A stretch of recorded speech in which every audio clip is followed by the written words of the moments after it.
Bakers have many secrets, but I have more. So today I am going to show you the 40 secrets of baking that you didn't know that you had to know. I am going to show you some classics that maybe you have seen already in one of my videos. But today you're going to see them all together. And I am also going to show you some new ones that you have never seen before and that I learned during my years of practice, mostly by accident. So if you're ready, let's get started and may the gluten be with us. Attention! Although this is not a hack, it is always important to wash your hands thoroughly before getting to work. Now let's get started. Preheating the oven before baking is essential, at least half an hour to an hour, depending on the oven we're using, whether it is a home oven, countertop oven, or a deck oven. Please always preheat it before using it. To bake bread or pizza, I recommend using stone. It could be a pizza stone or maybe a baking steel. This way, we will achieve a higher floor temperature. To do that, it is essential to preheat it for at least 1 hour.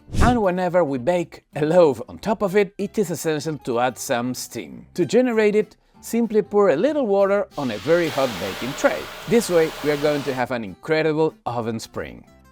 And of course with this incredible ear.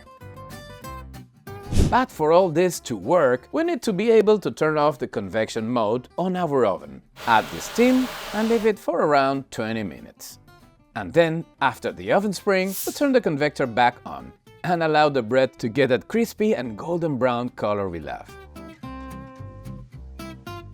In case you have a convection oven in which you can turn off the convector, what we're going to do is this. We first turn it on with the convector and then we'll set the temperature to the maximum. Maximum that it can reach, that's the temperature. So now when the oven reaches the maximum temperature, we'll do the following. Okay, now that the bread is in, we're going to turn the oven off. This way we are turning off the convection mode as well. Great, and now that we have a beautiful oven spring, now we turn it on with the convector and we set the right temperature. Now we let it finish and we're done. And it looks perfect and no one knew about this hack. Another option is to use this sprayer to spray in the oven.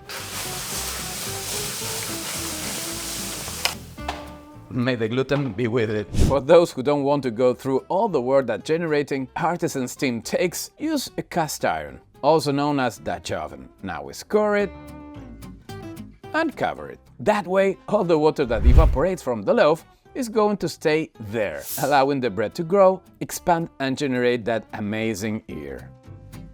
But if you don't have a cast iron, don't worry. You can do the same with this baking bag. Yes, those bags that were originally designed for baking meat, chicken or fish are now also suitable for baking bread. The principle is the same. When the loaf is inside the bag, close it and put it in the oven for around 20 minutes. Time to check the oven bag. And there you can see it. The bread had an incredible oven spring too. Now remove the bag and take it back to the oven for around 20 minutes more, until it browns completely. And here's the result. Have you heard about this method before? And if you don't have an oven bag either, we have a third option, the Papillote. It's the same method generally used to cook fish. The only difference this time is that we're going to bake a bread. It is very similar to the previous methods. The idea is to retain all the steam during the first half of the baking process. And there you can see how well it works. Now we simply take it back to the oven until golden brown. And this is the final result. Not bad at all. Am I right? And speaking of scoring, I want you to see this. We're going to bake a loaf which is ready to go into the oven, but it is at room temperature. Let's score it. And look at that. Look at how the lamb got hooked. Well, that's because the loaf is at room temperature. We take it to the oven and here we have it back. This is the result. Not the best. Now we're going to do the same thing, but this loaf has been fermenting the whole night in the fridge. Let's proceed with the scoring. This is a surgical cut. It looks nothing like the previous one we made. Let's see how's that oven spring. There is a big difference, isn't it? Similar to the previous hack, something similar happens with the baguettes. If we also cut them at room temperature, we will notice this. It tangles completely, degassing the baguette, and when we bake them, We end up with something like this. It's not that pretty.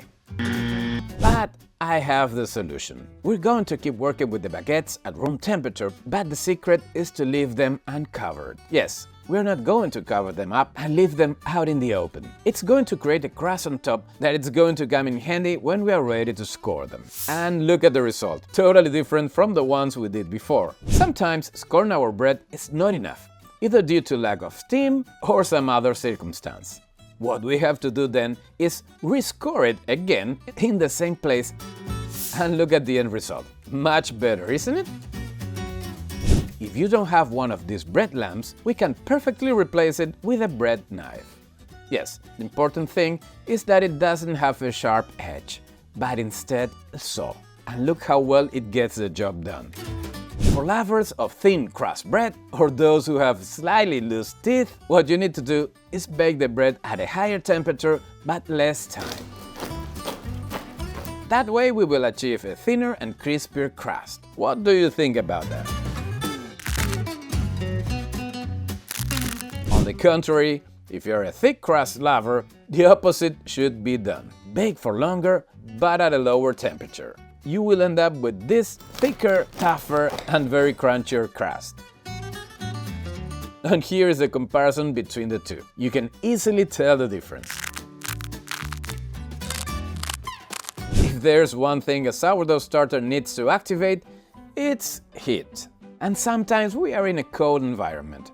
The solution to do it is to use warm water. But remember that it shouldn't go past 100 degrees Fahrenheit. We do as usual. We add a couple of spoons of flour and then add the warm water. We are always doing it by the eye. And a few hours later, we are going to end up with a super active sourdough starter. Look at how many bubbles it has. It is ready to work. The opposite might happen as well, being in a very hot climate that makes it difficult for us to work with the dough. For that, I recommend lowering the temperature of the water using ice cubes. Yes, it's that simple. And another hack for low temperatures is the Wi-Fi router, the one you're using right now to watch this video. Just put the sourdough starter there and a couple of hours later, you're going to have it super active. Try it and let me know how it goes. And here one more hack for hot weather. If you can't get the temperature right, what you can use is one of these camp refrigerators, in which we are going to add some ice and place the sourdough starter inside. This also applies to any other type of dough. This way, we'll be able to achieve the indicated temperature so that the dough ferments peacefully. If you have problems with your sourdough starter, which is not very active, what you have to do is a polish. This is very easy to make. Just mix 1 part of flour, 1 part of water, and a small pinch of yeast. In a bowl, we mix the flour, the yeast, and lastly the water. Now we start mixing everything. Once we achieve this wet dough, we're going to cover it and leave it at room temperature, waiting for it to double in size.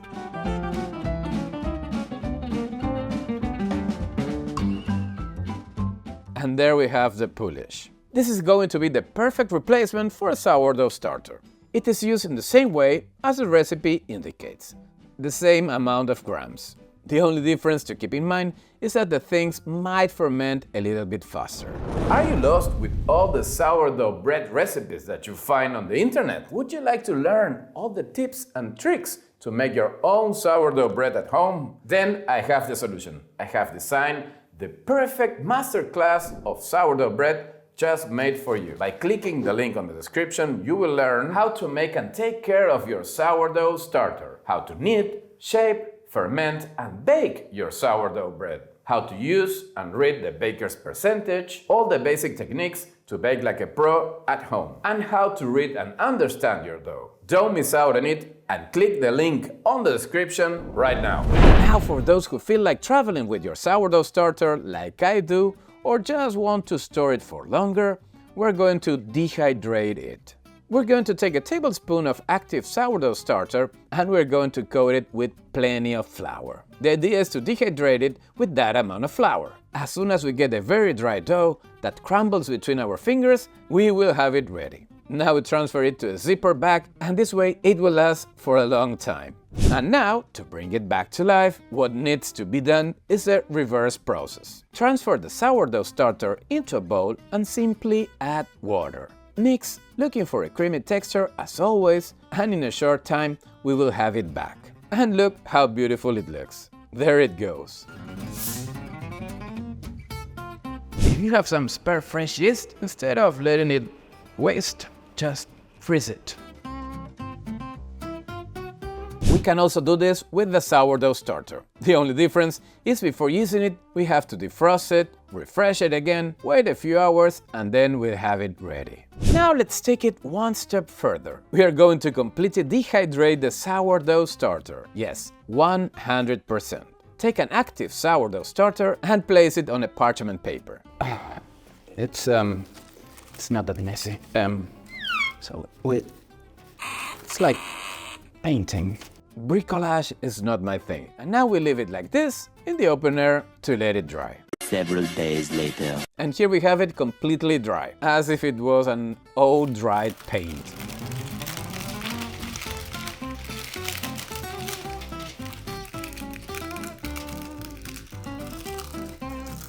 This is super relaxing. You should do this too. Now we transfer it to a jar. And this way you can keep it for 1,000 years. Okay, $9.99. If you want to make a dough and you have all the ingredients, but you don't have a mixer, but you have a bowl, I'll show you how to make an Autolysis. This is super easy. We place a flour mixture, sourdough starter or yeast, and water. We integrate everything with a scraper or using our hands. We are not kneading, we are simply hydrating the flour. And look, there is no gluten development yet. And we're going to leave it on the counter for 1 hour. And now, with wet hands, look at the difference. This dough is fully kneaded. Look at the gluten development. We did nothing. It was just mixing everything up and giving it some time.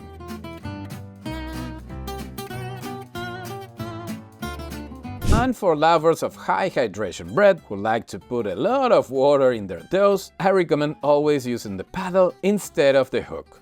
As always, in the mixer, add the flour and the sourdough starter, the salt, and we start kneading. Now we go with the water. And this is where you're going to see the difference. And we are done. And that's why I always recommend to use paddle instead of hook. Take a look at the gluten development. Wow! If we still want to give some more tension to the gluten network, what I recommend doing is the classical stretch and folding. This way the gluten network will start interweaving and the dough will take on much more tension. This hack is very useful to find out what is the ideal hydration for the flour we are working with. In a bowl, we're going to place 100 grams of flour.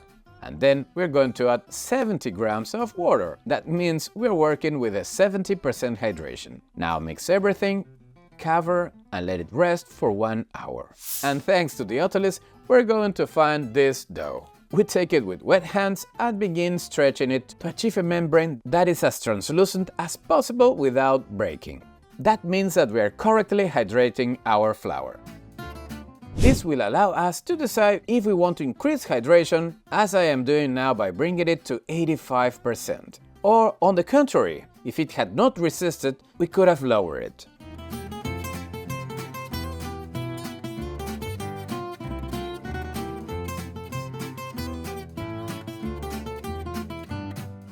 And speaking of hydration, another tip to keep in mind is the so-called Bassinage, which simply means adding the water little by little while kneading. This way we lower the risk of overhydrating the dough and ending up with really sticky doughs.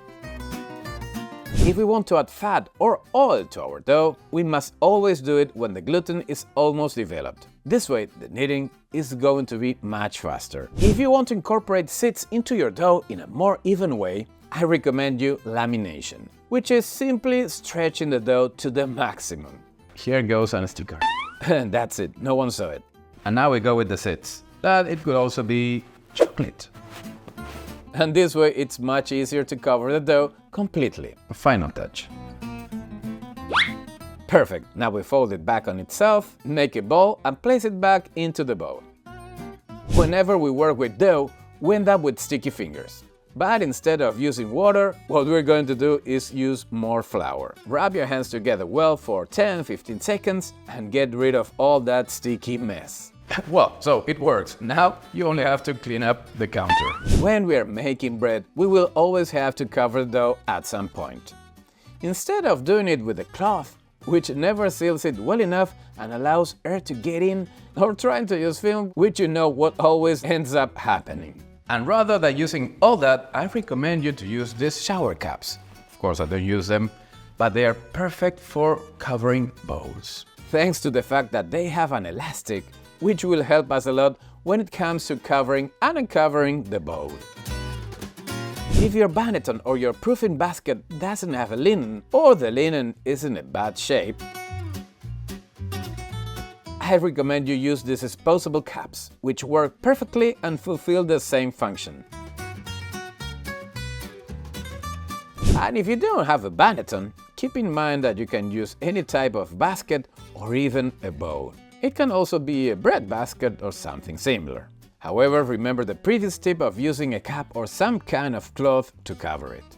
And here comes the recycling portion of the video. We're going to use one of these milk or juice boxes to make our own Banettone, reminiscent of the DIY classes at school. Let's cut out one of the faces of the box, and then using one of the cups that we've already seen, we use it as a linen to cover it. Here we have a perfect Banettone. When we want to ferment dough in our fridge and you don't want to take up all the space with large containers, I recommend using these small ones, which are stackable. This is very easy. Divide the dough, shape the balls,